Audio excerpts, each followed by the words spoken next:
একবার হরিনামে যত পাপ হরে, মানুষের সাধ্য কি তত পাপ করে। বাংলা সঙ্গীতের আদিধারা হলো কীর্তন। বর্ধমান কেশবগঞ্জ চটি নেতাজি নগরে অনুষ্ঠিত হয়ে গেল 3 দিনব্যাপী হরিনাম, পালা কীর্তন ও বাউল সঙ্গীত। নেতাজি নগর উন্নয়ন কমিটির উদ্যোগে অনুষ্ঠান সূচিতে ছিল শ্রীকৃষ্ণের অধিবাস, মহানাম সংকীর্তন, শ্রীকৃষ্ণের কৃষ্ণবিলাস ও পালা কীর্তন, ধুলট ও নগর পরিক্রমা, মহাপ্রসাদ ভোজন, ভোগগান ও মহন্ত বিদায় এবং বাউল সঙ্গীত। বাংলা গানের একটি বিশিষ্ট ধারা হলো কীর্তন, যা আধ্যাত্মিক ভাবনা থেকে সৃষ্ট লোকসঙ্গীত। বিশিষ্ট কীর্তনিয়া সব্যসাচী মুখার্জি তার গানের মাধুর্যে মোহিত করলেন এলাকাবাসী শ্রোতাদের মন। বিশেষ সংবাদদাতা ব্লু লাইট নিউজ।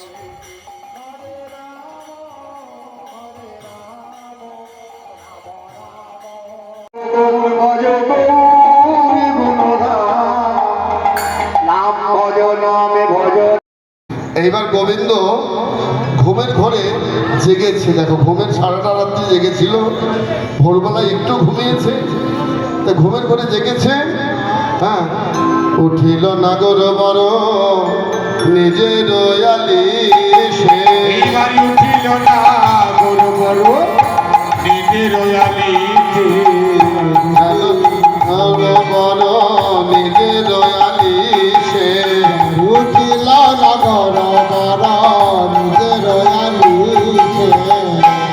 ঘুমের ঘরে কি হচ্ছে দেখো, দুটি চোখে ঢুলু ঢুলু এলো নবালিশে, ও গো দুটি আঁখি ঢুলু ঢুলু মিলন বালিতে, ওই দুটি আঁখি ঢুলু ঢুলু মিলন বালিতে। ঘুমের ঘরে একবার দুটি আঁখি ঢুলু ঢুলু এলো নবালিশে। আচ্ছা, এইরকম যদি মনে করো তোমাদের নাগর যদি দুটি আঁখি ঢুলু ঢুলু পড়ে যাওয়ার মতো হয়, তোমরা কি দাঁড়িয়ে থাকবে না কি করবে? ধরবে তো? রাধারানী তাই করেছে। যেই না পড়ে যেতে যাচ্ছে, বাহু পসারিয়া ধনিকা বধূ দিল করে, এইবার বাহু পচারিয়া ধনিকা বধূ দিল করে, এবার বাহু পচারিয়া ধনিকা বধূ দিল করে। বধূকে কোলে নিয়েছে, শোভাসিত জলে যা ওই সুবাসিত জলে চান মদন পাকাইবে, সুবাসিত জলে চান মদন পাকাইবে। শোভাসিত জলে চাঁদ মদন পাখালে। গোবিন্দের ঘুম ভেঙেছে, ঘুম ভেঙে বলছে, রাধে এবার তো চলে যেতে হবে, আর তো উপায় নেই, আপন আপন ঘরে তো যেতে হবে। তবে আমার বহুত দিনের একটা মনের আশা ছিল, জানো রাধে। বলে, কি আশা মধু? আমি একটু তোমাকে মনের মতো করে সাজিয়ে দেব। মধু, তুমি আমায় সাজাবে? ঠিক আছে, তোমার যখন মনের ইচ্ছা তুমি সাজিয়ে দাও।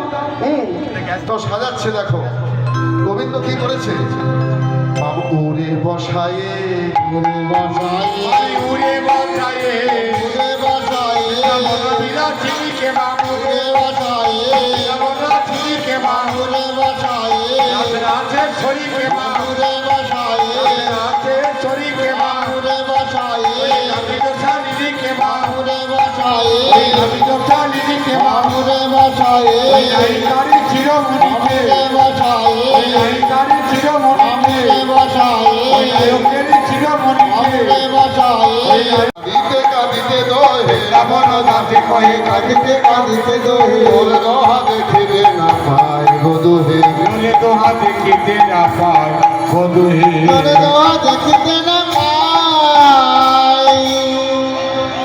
বধূ এইবার জাগো।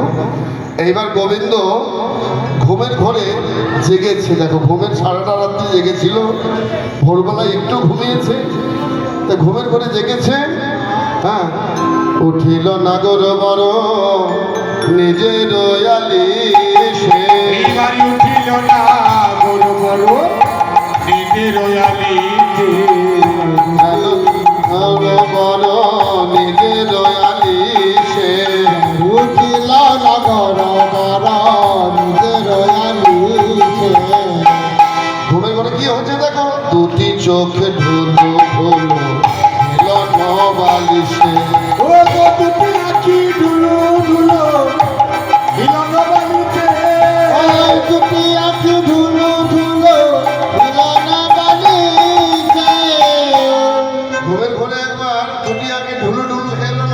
করছে। আচ্ছা এইরকম যদি মনে করো তোমাদের নাগর যদি ক্রিয়াকে ঢুলু ঢুলু পড়ে যাওয়ার মতো হয়, তোমরা কি দাঁড়িয়ে থাকবে না কি করবে? ধরবে তো? রাধারানী তাই করেছে, যেই না পড়ে যেতে যাচ্ছে বাহু পসারিয়া ধনিকা বধূ দিল করে। এইবার বাহু পচারিয়া ধনিকা বধূ দিল করে। এবার বাহু পচারিয়া ধনিকা বধূ দিল করে। বধূকে কোলে নিয়েছে, শোভাশিত জলে যা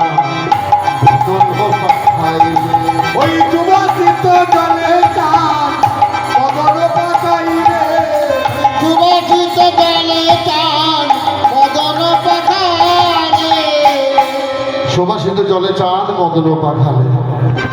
গোবিন্দের ঘুম ভেঙেছে, ঘুম ভেঙে বলছে রাধে এবার তো চলে যেতে হবে, আর তো উপায় নেই, আপন আপন ঘরে তো যেতে হবে। তবে আমার বহুত দিন একটা মনের আশা ছিল জানো রাধে। বলে কি আশা মধু? আমি একটু তোমাকে মনের মতো করে সাজিয়ে দেব। মধু তুমি আমায় সাজাবে? ঠিক আছে, তোমার যখন মনের ইচ্ছা তুমি সাজিয়ে দাও। তো সাজাচ্ছে, দেখো গোবিন্দ কি করেছে। বাবু উড়ে বসায়ে উড়ে বসায়ে উড়ে বসায়ে